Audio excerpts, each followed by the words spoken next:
What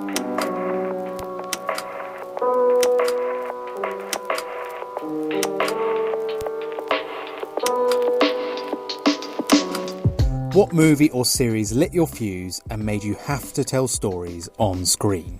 I think I was a teenager. I saw on television the film Out of Africa. I was completely blown away by Meryl Streep's performance, and I thought that that's what I wanted to do when I grew up. Well, this was an incredibly romantic film, right? And there's something about Meryl and how honest her performances are, particularly in that film, and also, you know, Sophie's Choice and Kramer versus Kramer. She feels so raw, and that she's really experiencing things as that character would in that moment. I mean, which is, of course, what you expect from an actor, because that is ultimately what an actor's doing. But there's something about how she does that, that I just remember thinking that I got it. There's something about her performance that made me get her profession, that I got how exquisite she was. I think for many actors, there's something about what Meryl Streep brings to each of her characters that I don't even know how to put it into words. It just feels like it's so hard that she makes something hard look incredibly easy.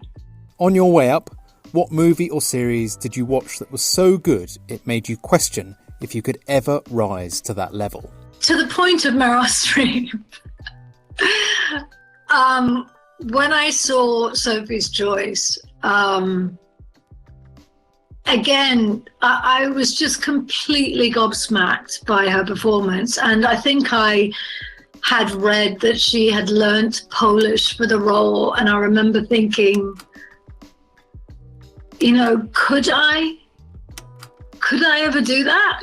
Would I ever do that? Am I that committed to my craft? If I'm not that committed, does that mean that I'm not a good enough actor? But there was also another film, and I cannot for the life of me remember what it was, but I remember walking out of the theatre in tears because I thought, I'll never be that good. I just thought I might as well give up right now.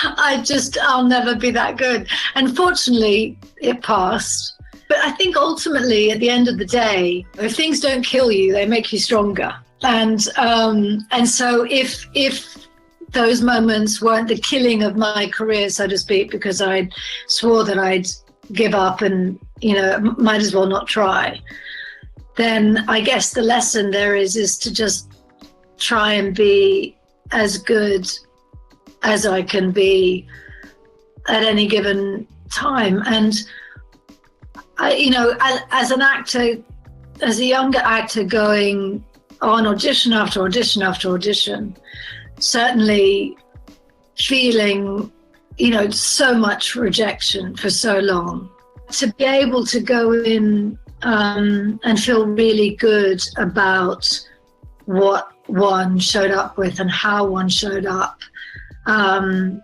still be okay with not getting something, but just being proud of oneself, I guess, for having done the best that one can do, is actually a better feeling at the end of the day, I think, than knowing that you're lying to yourself and you're actually making excuses for yourself. Whether it was your own work or approval from someone who mattered to you, what first gave you the confidence that you belonged? When I was living in New York, I did a play, Absent Friends, off Broadway at the Manhattan Theatre Club. And it was my first big play, the only play I think I've done off Broadway. And it was quite a big deal because I hadn't really done much theatre outside of college before, and they were taking a big risk on me, and I ended up winning the Theatre World Award, which is, I think, for best newcomer or best young performer or whatever. And so, and I, in the notices and stuff and the papers, I was written about for the first time in my career, and it, really felt like I had arrived. And then one of my customers said to me, while I was waiting tables still, weren't you that girl who was in that play who had all those write-ups? And I said, yeah, that was me. And he said, what happened? And so,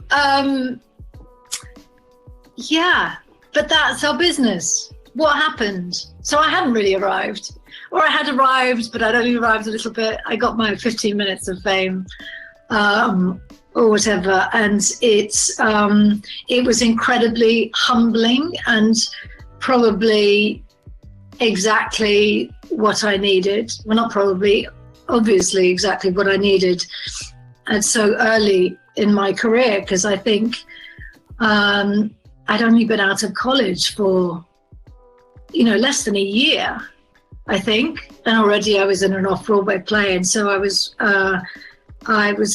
unbelievably lucky, and certainly had a lot more tables to wait and a lot more sidewalks to, stomp before anything else happened. That meant that I'd arrived, I guess. What was the biggest obstacle you overcame that allowed you to turn the projects that influenced you into your own language?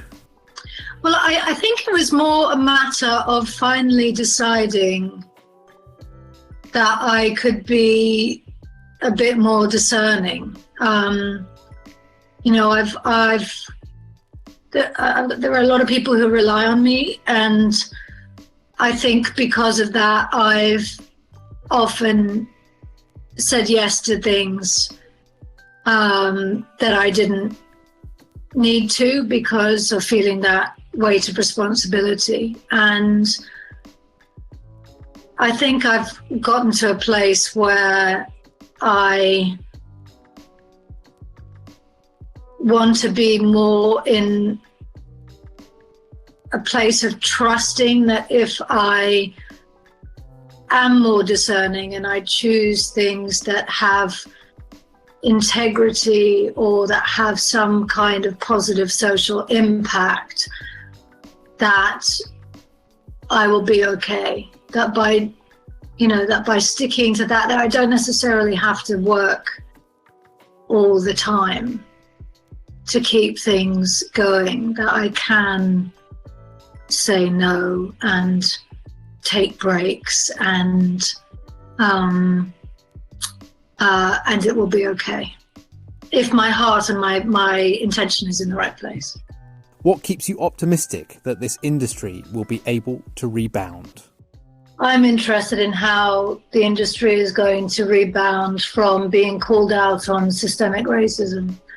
And I think that it's absolutely fantastic that the conversation is as in all of our faces as much as it is at the moment. That there is a very, very long way to go. And people are talking about funds being redistributed and, police funding being, the many, many billions of police funding, whether it's police funding or just government funding, purposefully going into the arts and educating a wider portion of humanity. There are so many aspects of our industry that are not inclusive of of how diverse our world is, and particularly behind the camera, to have to make sure, without a doubt, that everybody has an opportunity to be educated and to be trained, just because they have an interest in it, as opposed to, what side of the tracks they grew up on, or what race or culture they came from. And I think that is a fantastic goal for our industry to reach for. And I mean, hopefully in the same way that the Me Too and Time's Up movement has actively made changes, has put forth very, very specific actions that can take place within our industries and other industries in terms of protecting women and minorities in workplaces, and in our industry in terms of abuse. And I do feel that there are organizations that are out there within the Black Lives Matter movements, which have the same kinds of intentions and desire to hold people to their word and focus on what needs to happen in order for change to take place, to actually start taking place. And I think that I have certainly been paying more attention. I think that potentially a lot more white people are starting to pay attention, that it is also our problem. It is majoritively our problem, and something that we need to take a front line in doing something about.